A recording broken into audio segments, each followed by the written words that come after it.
When it came to his mortality, Len Goodman retained his legendary good humor. Asked how he might like to be remembered, the former governor of the BBC's Strictly Come Dancing replied, "Just right, he was a dance teacher from Dartford who got lucky, because that's just about the truth of it." While he was undoubtedly blessed with luck, Goodman was 59, semi-retired and running a Kent dance school when the call that would change his life came. It was what he made of it that is his legacy. Goodman, who died on Saturday aged 78 of bone cancer, seemed to have had a premonition he might not have long. Speaking in December when he retired from the US version of Strictly Dancing with the Stars, he said, "My dad had the right idea. He loved gardening and he had a stroke while he was in the garden. He was 79, so if I go the way of my dad, that'll be next year."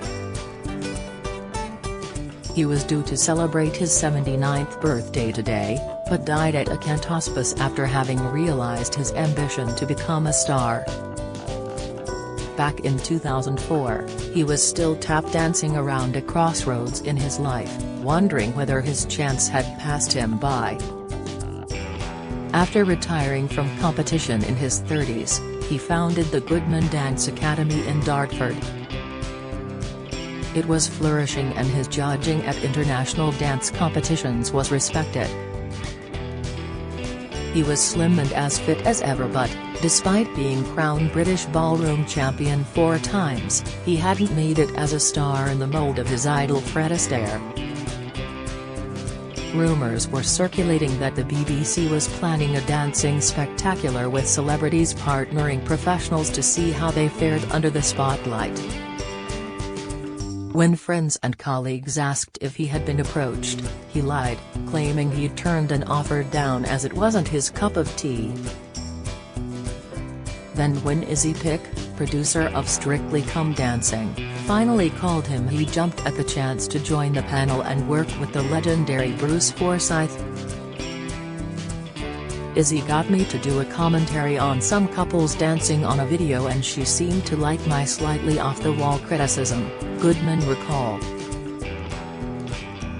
"I even started teaching her how to dance, whirling her around the tiny monitor room where we'd gone to watch the clips. But she gave no indication if she thought I suited the show, and afterwards I was really deflated. I felt sure it hadn't gone well." Don't miss Len Goodman's reason for leaving Dancing with the Stars. Latest, Strictly's Len Goodman predicted his death in haunting interview. Latest, Strictly's Motsi Mabuse breaks silence after Len Goodman dies. Latest, Len Goodman made heartbreaking confession to King Charles about family. Latest, Strictly judge Len Goodman died of rare cancer, says health body.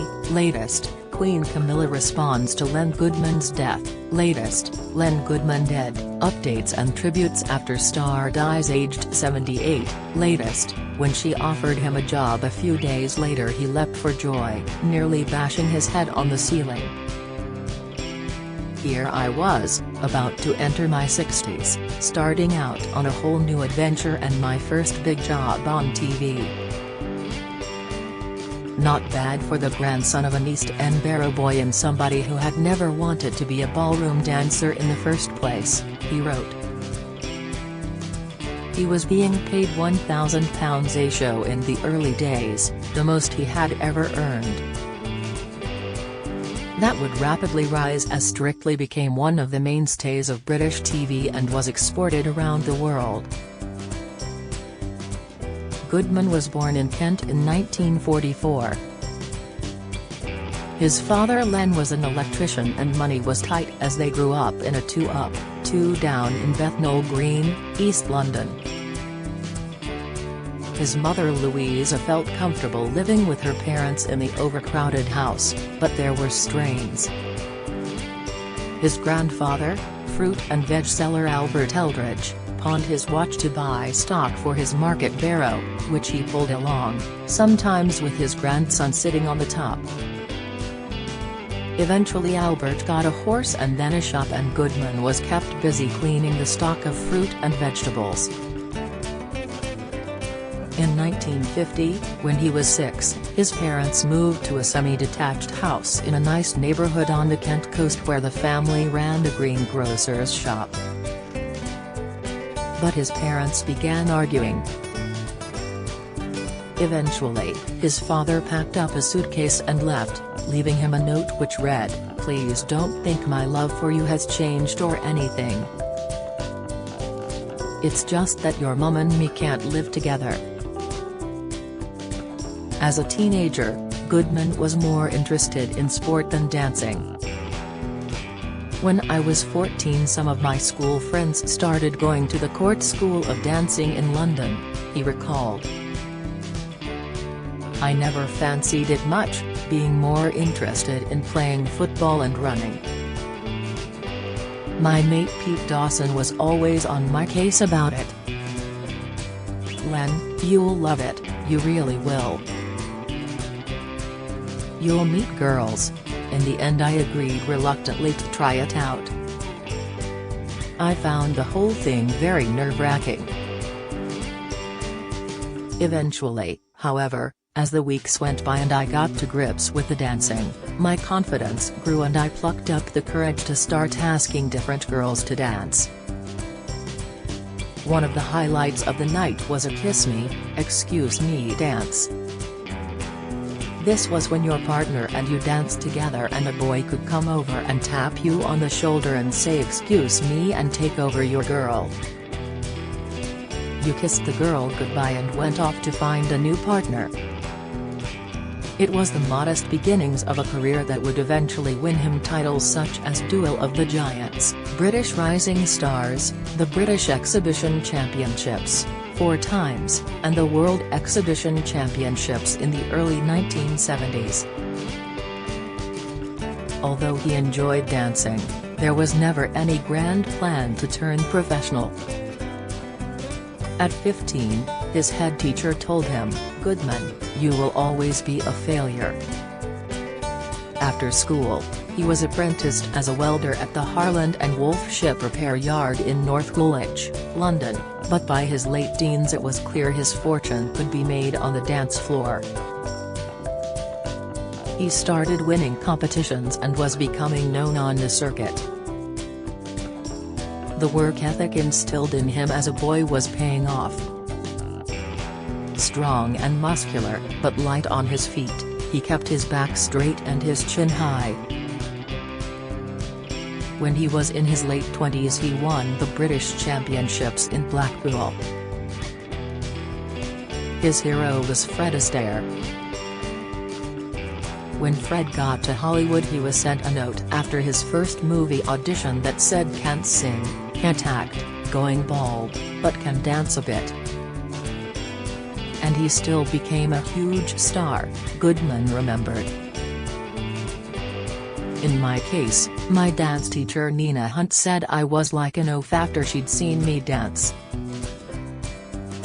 I think she was the strictly Judge Craig Revel Horwood of the 60s. But I suppose it was tough love." And improve he undoubtedly did. Later, for a TV documentary, Goodman tracked down one of the star's former dance partners, the U.S. actress Mary Chase. He also got to touch the shoes Fred wore in the 1935 box office hit Top Hat. "I got a bit stupid, a bit overexcited when I saw those shoes," he confessed. "I think I may have even kissed one of them, but it was genuinely a great moment for me." Fred Astaire was always in my mind when I was dancing. I was always trying to replicate his elegance. He always looked for that Astaire magic when mentoring the celebrities on Strictly, which he joined in 2004 before spending 12 happy years as the chief judge. Never afraid to speak his mind, he tried to look for the best in contestants and offered friendly encouragement to those who were genuinely improving. He often clashed with other judges when he felt they were being overly critical. Goodman's enthusiasm when awarding contestants a score of 7 points effectively turned the number into his catchphrase. Not that he was entirely a straight man, some of his best-loved remarks to celebrity contestants included, "You floated across that floor like butter on a crumpet, it was like watching a stork who'd been struck by lightning, and for me, you can't walk enough." When he finally bowed out of Strictly in 2016, he was at the top of his game, even though he was 72 and wanted to leave on a high. "There's nothing wrong at the moment," he said then. "I've still got my faculties, but it's a bit like gambling, you've got to know when to hold 'em and when to fold 'em." Away from the BBC studio, he evolved into a celebrity in his own right, comfortably chatting to the great and good from all walks of life at events up and down the country. He danced with Queen consort Camilla in 2019 and looked part of the royal circle. Rarely would an event pass by without someone calling out his catchphrase 7. As Strictly took off, Goodman found himself in demand across the pond on the US version, Dancing with the Stars, from 2005 until his retirement last November. For a while it entailed a grueling cross-Atlantic commute to film both shows. He retired to spend more time with his wife Sue and his grandchildren. Although he joked about being remembered as a dance teacher from Dartford, warm tributes have flowed since his death along with a few tears. BBC Director General Tim Davies said, "Len Goodman was a wonderful, warm entertainer who was adored by millions. He appealed to all ages and felt like a member of everyone's family." As his greengrocer granddad might have said, Goodman knew his onions. His aptly named memoir Better Late Than Never, From Barrow Boy to Ballroom, was published in 2009, and when fame finally came his way, he knew how to seize his opportunities. Goodman married original dance partner Cherry Kingston, but they divorced. He had a long-term relationship with a woman named Leslie, and their son, James, gave them 2 grandchildren, Alice, 7, and Jack, 4, with his wife Sophie. Goodman later married Sue Barrett and they remained blissfully happy. He once admitted, "The truth is I would have ended up a failure if a friend hadn't encouraged me to take up ballroom. I only went along because it was 5 blokes to 30 girls in the class. But I found something I enjoyed and was reasonably good at. And, like Fred Astaire, dancing completely changed my life."